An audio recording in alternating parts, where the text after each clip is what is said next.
First ever factory outlet Mukunda jewellery KPHB Kothapet Khammam Somajiguda Hanamkonda.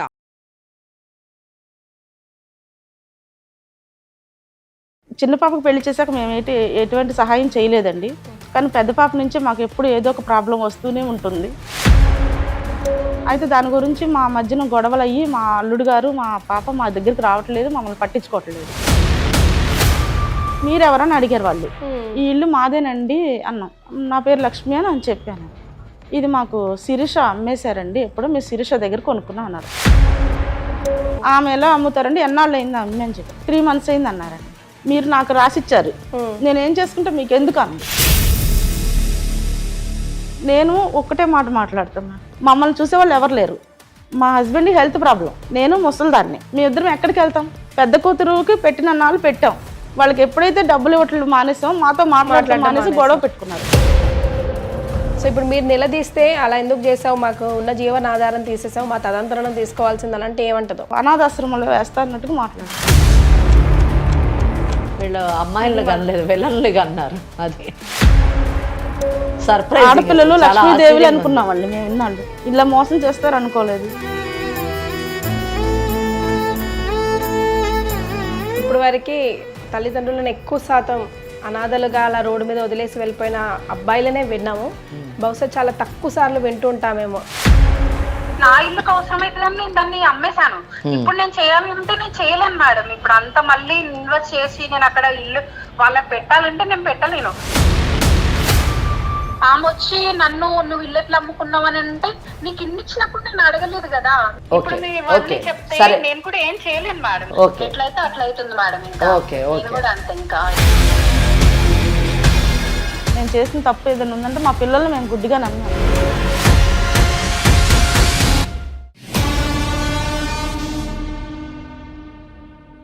Legal అడ్వైస్కి స్వాగతం. నాతో పాటు అడ్వకేట్ వెంకటేశ్వరి గారు ఉన్నారు. నమస్తే అమ్మా. మా ఇవాళ లీగల్ అడ్వైస్లో లక్ష్మి గారు అని పెద్ద ఆవిడ వచ్చారమ్మా. 2 ఆడపిల్లల్ని నమ్ముకొని ఆస్తి అంతా రాసిస్తే నన్నే రోడ్డు మీదకి నిలబెట్టారు, నిరాశ్రయులు అయిపోయాము అంటున్నారు. అసలు వాళ్ళ కథ ఏంటో, ఏం జరిగిందో తెలుసుకుందాం. తప్పకుండా. లక్ష్మి గారు నమస్తే అమ్మా. నమస్తే అమ్మా. అడ్వకేట్ గారితో వివరాలన్నీ చెప్పండి. నమస్తే అమ్మా. చెప్పండి. నా పేరు లక్ష్మి అండి. మాది హైదరాబాద్లోని కూకట్పల్లిలో నుంచి వచ్చాను నేను. అక్కడ మాకు హౌస్ ఉంది. ఆ హౌస్ కూడా మేము ఉండటానికి లేకుండా అయిపోయింది మేడం. మాకు 2 ఆడపిల్లలు ఉన్నారు. 2 ఆడపిల్లలకి పెళ్లి చేసాము. చిన్న పాపకు వచ్చేసరికి బెంగళూరు ఇచ్చాము. ఆయన సాఫ్ట్వేర్ మా అల్లుడు గారు. పెద్ద పాపనేమో ఎల్బీ నగర్ ఉంటారు మేడం, ఆయన కూడా సాఫ్ట్వేరేను. చిన్న పాపకు పెళ్లి చేశాక మేము ఎటువంటి సహాయం చేయలేదండి. కానీ పెద్ద పాప నుంచి మాకు ఎప్పుడు ఏదో ఒక ప్రాబ్లం వస్తూనే ఉంటుంది. మేము ఎప్పుడు ఏదో ఒకటి వాళ్ళకి సహాయం చేస్తూనే ఉన్నారు మా హస్బెండ్. మేము కరోనా తర్వాత మాకు చిన్న షాప్ ఉంది మేడం, అది క్లోజ్ చేసేసాం. మా హస్బెండ్కి హెల్త్ ప్రాబ్లం వస్తే ఆ తర్వాత కూడా మా పెద్ద పాప వచ్చి మాకు మనీ ప్రాబ్లం ఉంది, మనీ హెల్ప్ చేస్తారా లేదా అని మా దగ్గరకు వచ్చి ఏడుస్తుంటే మేము చూడలేక మాకు చిన్న ల్యాండ్ ఉంటే ఆ ల్యాండ్ అమ్మేసి, నా దగ్గర ఉన్న గోల్డ్ కూడా అమ్మేసి, నా దగ్గర ఒక 10 లక్షలు క్యాష్ తీసుకుని తనకి హెల్ప్ చేసాము. ఇంత హెల్ప్ చేసినా సరే మళ్ళీ మొదటికి వచ్చింది పాప. మళ్ళీ నాకు మనీ లేవు, మీకు ఇప్పుడు ఇల్లు ఉంది కదా, ఆ ఇంటి మీద 25,000 రెంట్ వస్తుంది మేడం మాకు. మీ జీవన ఆధారం అదే? మా జీవన ఆధారం అదే మేడం. మా హస్బెండ్ ఏం పని చేయలేరు, తనకి పెడల్స్ వచ్చింది. అందుకే మా చిన్న షాప్ కూడా క్లోజ్ చేసాం. మాకు ఎటువంటి జీవనాధారం లేదు, ఆ రెంట్ల మీద మేము బతకాలి. మా పెద్ద పాప ఇప్పుడు ఏమంటుందంటే, మీకు వచ్చే 25,000 ఏం చేసుకుంటారు మీరు, 5,000 చాలు మీకు, ఆ 20,000 మాకు ఇచ్చేయమని అంటుంది. మేమేమి ఇవ్వలేము కదండి, మా దగ్గర ఇంకా ప్రాపర్టీ లేదు, లేకపోతే ఇల్లు అమ్మేయాలి, మేము ఉండాలి కదా. ఆయనకి హెల్త్ బాగా, నేను ఎక్కడ ఉంటాం ఇంకా. అయితే దాని గురించి మా మధ్యన గొడవలు అయ్యి మా అల్లుడు గారు మా పాప మా దగ్గరికి రావట్లేదు, మమ్మల్ని పట్టించుకోవట్లేదు.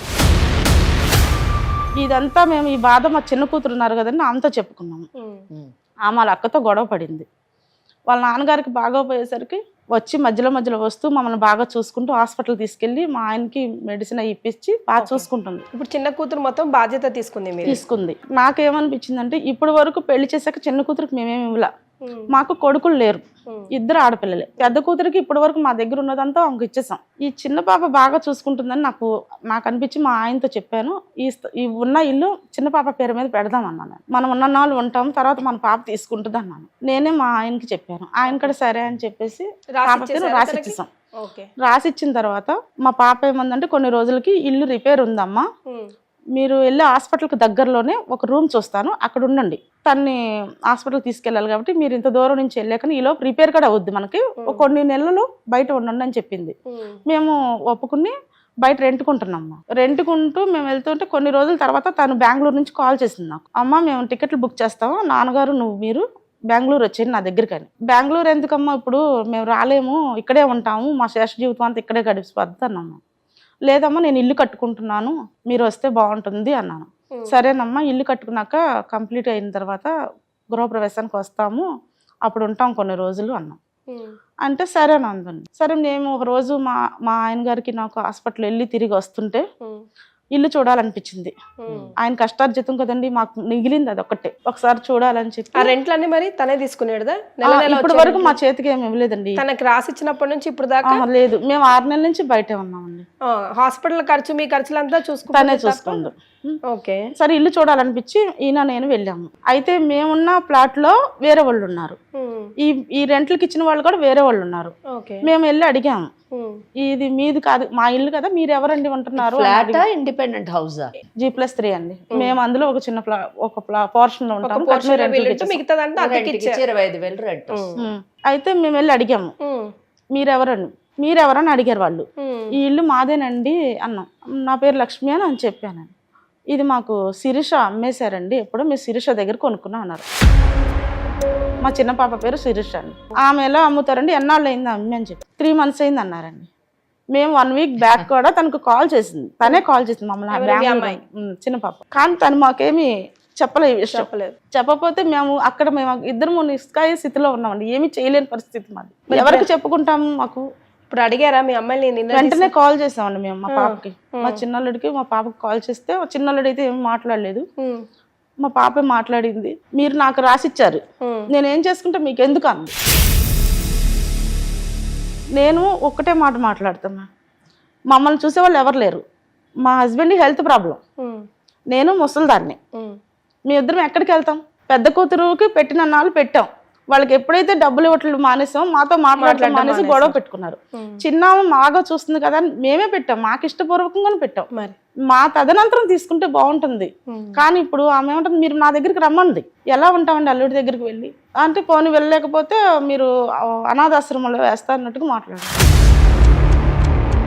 ఏంటండి మేము ఇంత కష్టపడి మగపిల్లలు ఉంటే అన్యాయం చేస్తారు అంటున్నారు, ఇప్పుడు ఆడపిల్లలు కూడా అన్యాయం చేయట్లేదండి. చెప్పండి ఈ విషయం మీద మీరు. దానికోసమే నేను వచ్చాను, నాకు న్యాయం చేయాలి. ఇప్పుడు ఇదంతా జరిగే ఎన్ని రోజులు అయింది? ఆ తర్వాత ఇప్పుడు మీరు ఉంటున్న రెంట్కి ఇల్లు, ఆ రెంట్ అదంతా ఎవరు కడుతున్నారు? ఇప్పుడు మీ హాస్పిటల్ ఖర్చు, మీ భోజనం ఖర్చు అదంతా ఎవరు? ఇప్పటి వరకు పాప దగ్గర మిమ్మల్ని 6 నెలల నుంచి తనే చూస్తుంది. సో ఇప్పుడు మీరు నిలదీస్తే అలా ఎందుకు చేసావు, మాకు ఉన్న జీవనాధారం తీసేసావు, మా తదంతరం తీసుకోవాల్సింది అంటే ఏమంటదో? మీరు నా దగ్గరికి రండి, నేనేమో ఇల్లు మాకు పెట్టమనలేదు, నాన్న మీద ప్రేమతో నేను వచ్చి చూసుకున్నాను. పెట్టిందంతా కూతురికి, పెద్ద కూతురికి పెట్టారు. ఇప్పుడు ఇది కాకుండా ఇప్పుడు పెద్ద కూతురు వచ్చిందండి, మళ్ళీ తెలుసుకుని అద్దెలు ఇమ్మంటేనే ఇవ్వలేదు నాకు. ఇల్లు ఎలా రాసిచ్చావని, ఇల్లు ఎలా చెల్లికి రాసిచ్చావని ఆమె గొడవ పడుతుంది. అంటే వీళ్ళు గొడవ పడతారు కానీ మా మొగుడు పిల్లల విషయాలు ఎవరు చూడరా. ఆ ముసలోళ్ళం అయిపోయాం కదా, అంటే మమ్మల్ని రోడ్డు మీద నుంచో పెడతారా? వీళ్ళు అమ్మాయిలు కనలేదు, పిల్లల్ని కన్నారు. అది సర్ప్రైజ్. ఆడపిల్లలు లక్ష్మీదేవులు అనుకున్నామండి మేము, విన్నాళ్ళు ఇలా మోసం చేస్తారు అనుకోలేదు. ఇప్పుడు వరకు తల్లిదండ్రులను ఎక్కువ శాతం అనాథలుగా అలా రోడ్డు మీద వదిలేసి వెళ్ళిపోయిన అబ్బాయిలనే విన్నాము. బహుశా చాలా తక్కువ సార్లు వింటూ ఉంటామేమో. బికాస్ ఎవరైనా ఇంట్లో ఆడపిల్ల ఉంటేనే లక్ష్మి, లాస్ట్కి అట్లీస్ట్ తల్లిదండ్రులని చూసుకునేది తనే. అక్కడ తన పాడ మీద పడుకున్నా తన కోసం నిజంగా కన్నీళ్ళు కార్చేదే ఆడపిల్ల అని అంటూ ఉంటారు పెద్దవాళ్ళు, మనం చెప్తూ ఉంటాం. బట్ ఈ టిపికల్ కేస్ని మీరు ఎలా డీల్ చేస్తారు మేడం? వారు ఎవరు లక్ష్మి గారు మొదట చెప్తూ ఉన్నప్పుడు నాకు పెద్దమ్మాయే కొంచెం గొడవ మనిషి అనుకుంటాను అనుకున్నా, ట్రబుల్ వచ్చి ఉంటుంది అనుకున్నాను. తర్వాత ఏమో రెండో అమ్మాయి విషయం చెప్పినప్పుడు అబ్బా చాలా మంచిది, గొడవ ఇద్దరు కూతుళ్ళకి ఆస్తి విషయంలో గొడవ వచ్చిందేమో, వాళ్ళిద్దరు గొడవేమో అనుకున్నాను. కానీ 3rd స్టేజ్ వచ్చేసరికి అసలు తల్లిదండ్రులకే మొదటికే మోసం వచ్చింది అని వినడము చాలా ఆశ్చర్యాన్ని కలిగించింది. అయితే ఆశ్చర్యం మనకి ఇటువంటి విషయాలు కొంచెం కొత్తగా అనిపించవచ్చు, కానీ సభ్య సమాజంలో ఇవన్నీ తరచుగా జరుగుతున్నాయి కాబట్టే ఇటువంటి వారికి చట్టాలు కూడా రావడం జరిగింది. ఇటువంటి సమస్యలను తీర్చడానికి చట్టాలు, దానికి నివృత్తి, ఇవన్నీ కూడా ఉన్నాయి అని చెప్పొచ్చు. శిరీష కోణం నుంచి చూసుకుంటే వాళ్ళ బెంగళూరులో ఇల్లు కట్టుకుంటున్నానని అన్నది కదా, అవసరం అయిందేమో, నిజంగానే చూసుకుంటుందేమో, తల్లిదండ్రులను కూడా రమ్మంటుందే కదా, దగ్గర ఉండి చూసుకుంటుందేమో, ఇప్పుడు వరకు అయితే ట్రబుల్ చేయలేదు కదా, ఆ కోణంగా కూడా ఆలోచించవచ్చు. అవును, అంటే ఈ కేసుని చాలా కోణాల నుంచి పరిశీలించాలి. అంతేకాకుండా చట్టం కూడా దీంట్లోని ఏ విధంగా చట్టం టిల్ట్ అవుతుంది అన్నది కూడా మనం చూడాలి. ఏ విధంగా చట్ట పరిధిలోకి వస్తుంది అన్న విషయాన్ని మనం ఆలోచించాలి. పెద్దమ్మాయి పేరేంటండి? ప్రసన్న. సో ప్రసన్న, శిరీష ఇద్దరు ఆడపిల్లలకి తండ్రి అయినటువంటి వారు స్వార్జితంతో సంపాదించినటువంటి ఆస్తి. అయితే ఇక్కడ వారు కేసు చెప్పినప్పుడు మీరు గమనించారు లేదో, పెద్దమ్మాయి ఎప్పుడు చూడండి ఆ అమ్మాయి వల్ల ఏదో ఒక విధంగా ఆర్థిక పరమైనటువంటి సమస్యలు వస్తూనే ఉండేవి. వాళ్ళకి ఎంత డబ్బు ఇచ్చినా కూడా సరిపోదు, ప్రతిసారి వాళ్ళు రావడము ఏదో ఒకటి వీళ్ళు ఇస్తూ ఉండడము జరిగింది. అంటే ఏంటంటే ఒక విధంగా చెప్పాలంటే పెద్దమ్మాయికి ఇచ్చినంత ఆర్థిక పరమైనటువంటి సహకారాన్ని కానివ్వండి లేదా వాటాను కానివ్వండి శిరీషకి ఇవ్వలేదు. అది మన ఫస్ట్ పాయింట్ గమనించాలి. First point. ఇంకా సెకండ్ ఇష్యూ ఏంటంటే వీళ్ళు చేసినటువంటి ఇంకొక తప్పు ఏంటంటే ఏదన్నా ఇవ్వాలి అని అనుకున్నప్పుడు ఇద్దరికి సరిసమానంగా ఇవ్వాల్సింది. అంటే పెద్దమ్మాయి వచ్చి చెప్పారు కదా, వాళ్ళు ఓ 10 లక్షల రూపాయలు డబ్బు ఇచ్చాము ఒకసారి, ఇలా ఇచ్చినప్పుడు ఆమెకి ఇచ్చినప్పుడల్లా ఈక్వల్ గా ఓ 10 లక్షలు 5 లక్షలు ఆమెకి, ఒక 5 లక్షలు ఈమెకి ఇచ్చి ఉంటే అప్పుడు ఏమైందంటే సమన్యాయం జరిగేది. అది రెండో విషయం. మరి ఆ రాసి ఇచ్చినటువంటి డాక్యుమెంట్ ఏం డాక్యుమెంట్ అన్నది మనకు తెలియదు.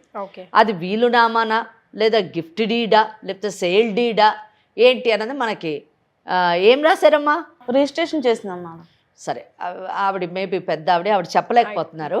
రిజిస్టర్ ఏ డాక్యుమెంట్ అయినా చెయ్యాలి.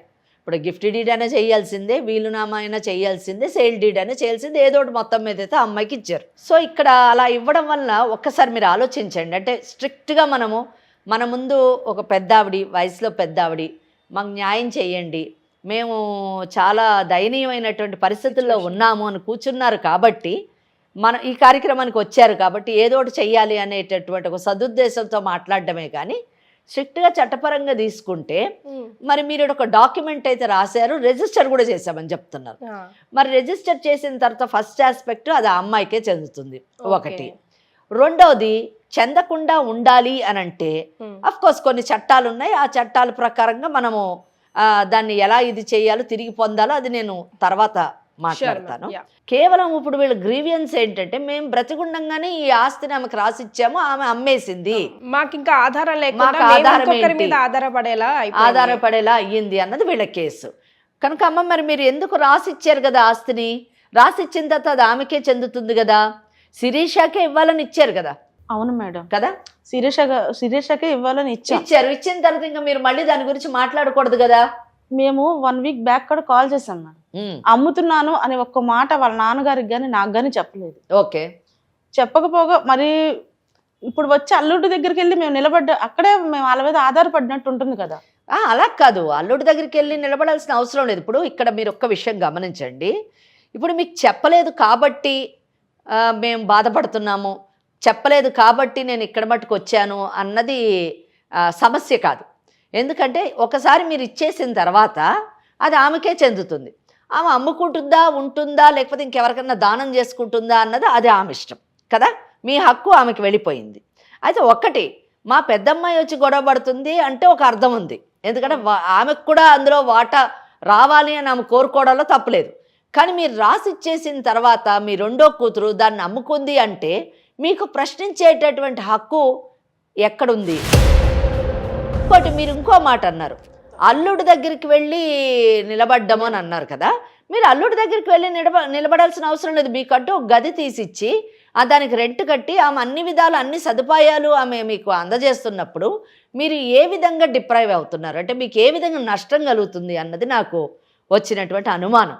ఇప్పుడు ఆ పాపకు మేము ఫోన్ చేసాం, ఇల్లు ఎందుకు అమ్మేమమ్మా, నాన్నగారు ఉన్న నాళ్ళైనా ఉంచాల్సి కదా కనీసం. అవును, మీరు ఇప్పుడు నేను రాసిచ్చాను, మీరు ఇచ్చిన డాక్యుమెంట్ లోనే అటువంటి కండిషన్ ఏమన్నా ఉంటే మీరు ఆ మాట మాట్లాడాలి. మీరు ఇచ్చేసారు అంతే. అంతే, గుడ్డిగా నమ్మాం పిల్లల్ని. అదే మేము చేసిన తప్పు ఏదైనా ఉందంటే మా పిల్లల్ని మేము గుడ్డిగా నమ్మాం.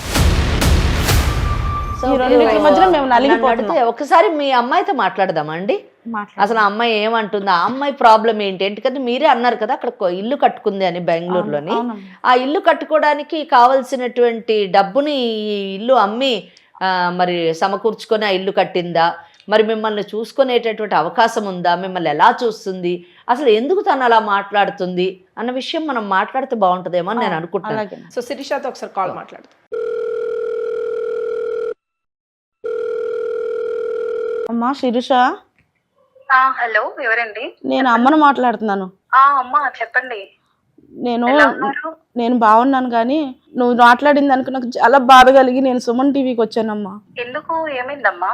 నువ్వు నిన్న నాతో ఏం మాట్లాడావు అదే చెప్పాలి. ఓకే, మనం మాట్లాడుకుందాం కదా, మళ్ళీ మీరు అక్కడికి ఎందుకు వెళ్ళారు? ఇక్కడికి రావాల్సి వచ్చేటట్టు నువ్వు మాట్లాడేవమ్మా. మేము పిల్లల్ని కన్నాము, కానీ మమ్మల్ని బాధ పెట్టే వాళ్ళని కన్నామని ఇప్పుడే తెలిసింది. కాదమ్మా, ఏదైనా ఉంటే మనం చూసుకుంటాం కదా, మీరు అక్కడ దాకా వెళ్ళాల్సిన అవసరం ఏమొచ్చింది? మేము మాట్లాడతాం కదా. ఇక్కడ దాకా వెళ్ళే పరిస్థితి, అక్కడ తేలుంటే ఇక్కడ వరకు వచ్చేవారే కాదు శిరీష. మీ నాన్నగారు ఏమీ చేయలేని పరిస్థితి. నేనే కదా మాట్లాడాలన్నా ఏం చేయాలన్నా, ఇక నా బిడ్డలు కూడా నాకు అన్యాయం చేస్తారని తెలిసే నేను మాట్లాడాలని వచ్చాను. న్యాయం జరుగుతుంది చూసుకుంటా అని చెప్పాను కదా, మళ్ళీ మీరు అక్కడికి వెళ్ళి మాట్లాడడం ఇదంతా ఎందుకు? ఒకసారి మేడంకి ఇస్తున్నాను. నువ్వు చూసుకుంటానని ఎప్పుడు చెప్పావు? దిక్కున్న చోట చెప్పుకోపో, అనాథాశ్రమంలో వేస్తా, నువ్వైతే ముందు బయలుదేరి వచ్చాయి, నువ్వు నాకు రాసిచ్చావు కదా, నేను అమ్ముకుంటా, నేను ఏమన్నా చేసుకుంటా అంటే అదంతా ఇప్పుడు నీ పిల్లలు కూడా రేపటి రోజున నేను ఇలాగే అంటే? మీరెవరండి మాట్లాడేది? నేను సుమన్ టీవీ లీగల్ అడ్వైజ్ నుంచి యాంకర్ కీర్తి మాట్లాడుతున్నా. ఓకే అండి, కానీ నేను ఏమన్నా, అసలు మీకు అదంతా తెలుసా? మీరేమన్నా తెలుసుకున్నారా? నేను ఏంటి సిచ్యువేషన్ లో మా అమ్మమ్మ నాన్నని ఫోర్స్ చేసి అది తీసుకోలేదు ల్యాండ్ అనేది. నువ్వు ఫోర్స్ చేసి తీసుకున్నావని ఇష్టపూర్తిగా ఇచ్చారు. అవునండి, ఏం చేశాను చెప్పండి. ఫోర్స్ఫుల్ గా మీరు తీసుకున్నారు, రాయించుకున్నారు అని కూడా మీ అమ్మగారు మాకు ఇక్కడ ఏం చెప్పలేదు. వాళ్ళు ఇష్టపూర్వకంగానే ఇచ్చారు. అవును, కానీ వాళ్ళ తర్వాత మీకు ఉపయోగపడాలని, కానీ వాళ్ళని రెండింట్లో పెట్టి మిమ్మల్ని నమ్ముకొని మీరు అక్కడ బెంగళూరులో ఇల్లు కట్టుకొని తర్వాత నువ్వు దిక్కున్న చోట చెప్పుకోపో, నువ్వు కావాలంటే అనాథాశ్రమంలో జాయిన్ కాపో అని కాదు కదా వాళ్ళు ఇచ్చింది. అందుకే కలింది. మా మమ్మీ చెప్పిందో లేదో నాకు తెలీదు. ఏంటమ్మా? అక్క మా పేరెంట్స్ ని చూడట్లేదు, నేను చూసుకుంటానికి వాళ్ళకి హోప్స్ ఇచ్చాను. నేను చూసుకుంటున్నాను, మా డాడీని చూసుకుంటున్నాను, మా మమ్మీని చూస్తున్నాను. వాళ్ళకి ఇప్పటి వరకు ఎట్లాంటి సిచ్యువేషన్ రాకుండా నేను చూసుకున్నా. నేను ఇంత లాంగ్ లో ఉన్నా కదా, మళ్ళీ మా అమ్మమ్మ నాన్నని చూసుకోవడానికి ఇబ్బంది అవుతుంది అని చెప్పేసి నేనేం చేశాను, ఇక్కడికి రండి, బెంగళూరుకి వచ్చేసేయండి, నేను ఇక్కడ చూసుకుంటాను, మిమ్మల్ని దగ్గర ఉండాను అని నేను అన్నా. అది మా అత్తగారిని ఒప్పించి, మా హస్బెండ్ ఒప్పించి, మా అత్తగారు మమ్మల్ని ఎంత అది చేసినా గానీ నేను మా పేరెంట్స్ ని వదులుకోలేను, నా పేరెంట్స్ నా కోసం ఇంత చేసిరు అని చెప్పేసి నేను వాళ్ళకి చెప్పి వాళ్ళని కన్విన్స్ చేసి మా అమ్మమ్మ నాన్న తీసుకొచ్చుకొని నా దగ్గర పెట్టుకుందాం అనుకున్నా. వాళ్ళు ఏమంటున్నారు, మేము ఇక్కడే ఉంటాం అని అంటే, మీరు ఇక్కడే ఉన్నప్పుడు మళ్ళీ నేను ఎట్లా చూసుకోగలను? నేను చూసుకోలేను కదా. సరే మీరు అక్కడికి వెళ్ళండి, అనాథాశ్రమంలో ఉంటానంటే అక్కడే ఉండండి. మరి మీరు లేదు అంటారా, ఎక్కడైనా ఉంటానంటే చెప్పండి, అక్కడే ఉండండి, ఇంకా మీరు ఏమైనా చేసుకోండి అని అన్నా. నేను వాళ్ళని ఫోర్స్ చేసినట్టయితే నేను అనలే కదా. సో తన వర్షన్ కొంచెం డిఫరెంట్ గానే వినిపిస్తుంది. నెక్స్ట్ వాయిస్ మీరు అడ్వకేట్ వెంకటేశ్వరి గారితో వింటారు, తనతో మాట్లాడండి అమ్మా. శిరీష, చెప్పండి మేడం. నేను వెంకటేశ్వరి అడ్వకేట్ని మాట్లాడుతున్నాను. చెప్పండి మేడం. నమస్తే అమ్మా. మీ మదర్ వచ్చారు. వారు చెప్పడం ఏంటంటే, తన భర్త అంటే మీ నాన్నగారు సంపాదించినటువంటి ఆస్తిని మీ అక్కకి ఇవ్వకుండా మీరు చాలా బాగా చూసుకున్నారు కాబట్టి మీకు ఇష్టంతోనే ఎటువంటి ఫోర్స్ లేకుండా మీకు రాసివ్వడం జరిగింది. కానీ మేము ఆ ఆస్తిని మేము బ్రతుకున్నంత కాలము అది ఉంచి ఆ తర్వాత మా తదనంతరం ఆమె ఏం చేసుకున్నా బాగుండేది.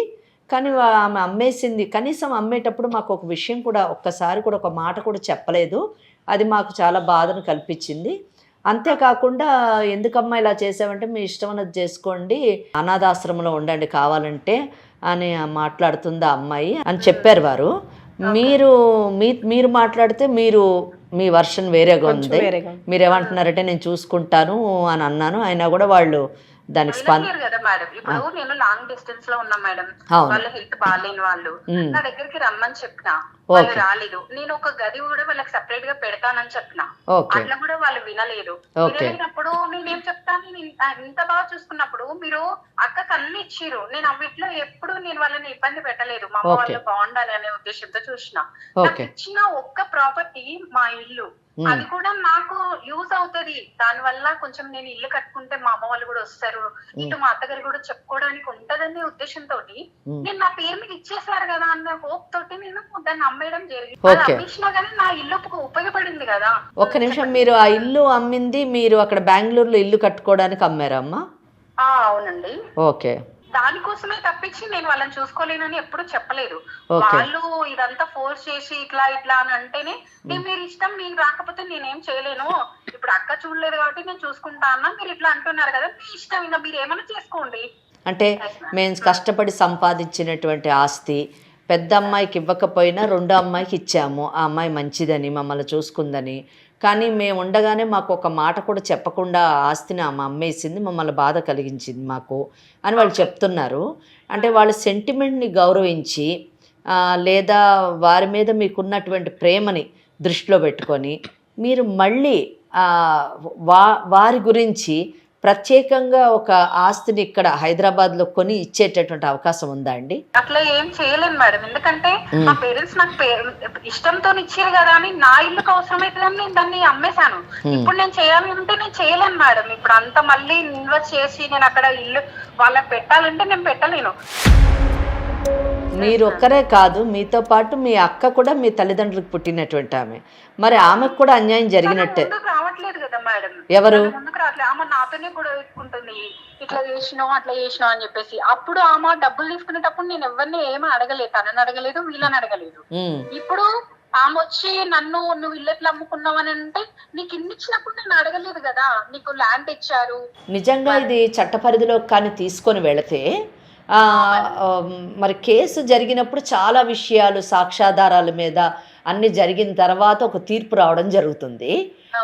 మరి ఆ డీప్గా వెళితే మాత్రము మీరు నేను మా అక్కకి మా తల్లిదండ్రులు అన్నీ ఇచ్చినప్పుడు నేను అడగలేదు అన్నది మీకు అగేన్స్ట్ పాయింట్ అవుతుందమ్మా. ఎందుకంటే మీరు అడగకపోవడం మీ తప్పు. అప్పుడు మీరు ఈక్వల్గా ఫైట్ చేయాల్సింది. ఆమెకు 10 లక్షలు ఇస్తే నాకు కూడా 10 లక్షలు ఇవ్వాలి కదా అని చెప్పేసి మీరు అక్కడ ఆ విషయంలో మాత్రము మీదే తప్పు. కానీ ఈరోజు వాళ్ళు ఏమంటున్నారంటే మేము బ్రతికుండగా అదే అమ్మకుండా ఉండాల్సింది, మేము ఇంకొకరి మీద డిపెండ్ అయ్యే అవసరం, మేము ఈరోజు వేరే వాళ్ళ మీద డిపెండ్ కావాల్సి వస్తుంది, మమ్మల్ని తనింటికి వచ్చి ఉండమంటే అల్లుడు ముందు మేము ఎలా ఉంటాము, పారాలిసిస్ వచ్చి భర్తతో నేను ఎలా ఉంటాను, ఇక్కడ మేము ఒక రెంటల్ హౌస్ లో ఉండాల్సినటువంటి అవసరం ఏంటి అనేది ఇవన్నీ కూడా మీ మదర్ ప్రశ్నిస్తున్నటువంటి ప్రశ్నలు. నిజానికి వీటన్నిటికి కూడా నిజం చెప్పాలంటే సమాధానం ఆ ఇల్లు ఉండడమే.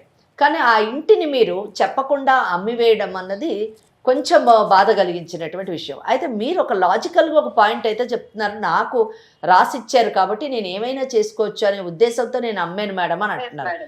మరి అలాంటప్పుడు ఆ మాట ఒక్క మాట మీరు వాళ్ళకి చెప్పుంటే బాగుండేదేమో కదా, ఎందుకు మీరు చెప్పలేదు, ఎందుకు భయపడ్డారు చెప్పడానికి? చెప్పడానికంటే అంత టైం రాలేదుకుండే మేడం. నేను చెప్దాంలే, మా మమ్మీని మా డాడీని సర్ప్రైజ్ చేయాలి, ఇక్కడ ఇల్లు కట్టేసినాక ఇక్కడికి వచ్చినాక అన్ని తీరిగ్గా చెప్పుకోవచ్చులే మాట్లాడుకోవచ్చులే అనుకున్నాం. కానీ ఇదంతా చేస్తారని నేను కూడా ఎక్స్పెక్ట్ చేయలేదు కదా. కరెక్టే, కానీ బట్ ఇదంతా మాత్రం ఒకటి మాత్రం మీరు ఎక్స్పెక్ట్ చేయాలమ్మా, మీ దగ్గరికి వచ్చి వాళ్ళు ఉండాలి అని అనుకుంటే మీ మదరు ఒక మైండ్ సెటప్ అంటే వాళ్ళు సెల్ఫ్ రెస్పెక్టెడ్ పీపుల్ అన్నది మీకు తెలుసు. మీ అక్క దగ్గరికి పోయి లేరు ఎప్పుడు కూడా, ఏ రోజు మీ ఇంటికి కూడా వచ్చిన వాళ్ళు కాదు. ఇటువంటి పరిస్థితుల్లో మీ దగ్గరికి వచ్చి వాళ్ళు ఉంటారు అని అనుకోవడం మీరు నిజంగా చేసిన తప్పేమో అని అనిపిస్తుంది ఆ ఆలోచన.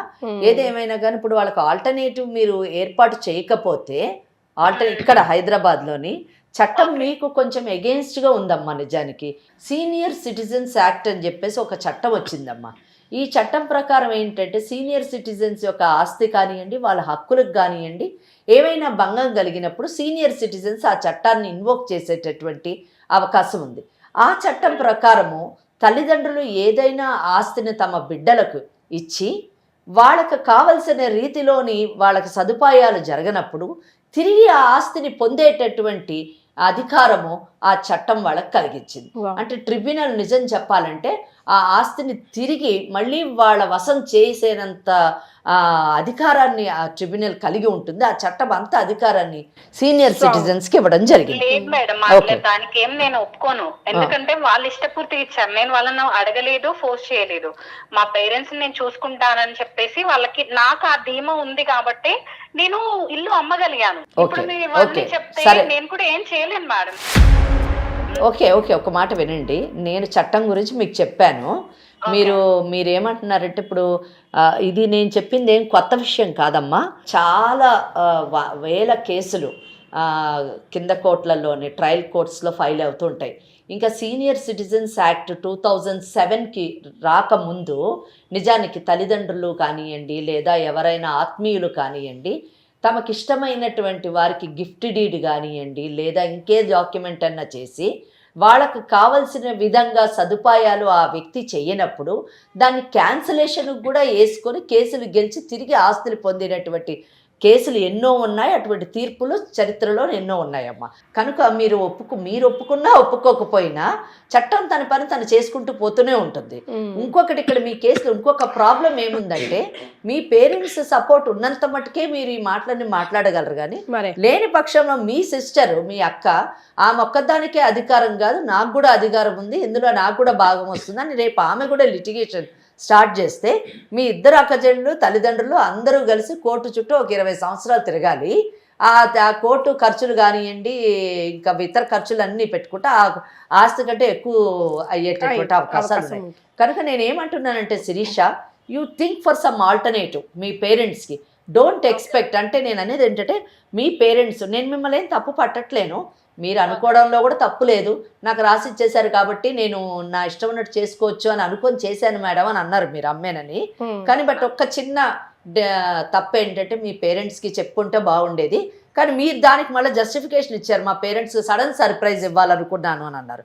కానీ అది కూడా రాంగ్ అని నేను అంటున్నాను. ఎందుకంటే మీ పేరెంట్స్ని మీ అత్తగారు మీ భర్త ఉన్న చోటకు వచ్చి వాళ్ళని ఉండాలంటే వాళ్ళకి ఇబ్బందికరంగా ఉంటుంది అనేటటువంటి విషయాన్ని మీరు కొంచెం మర్చిపోయారేమో అనిపించింది.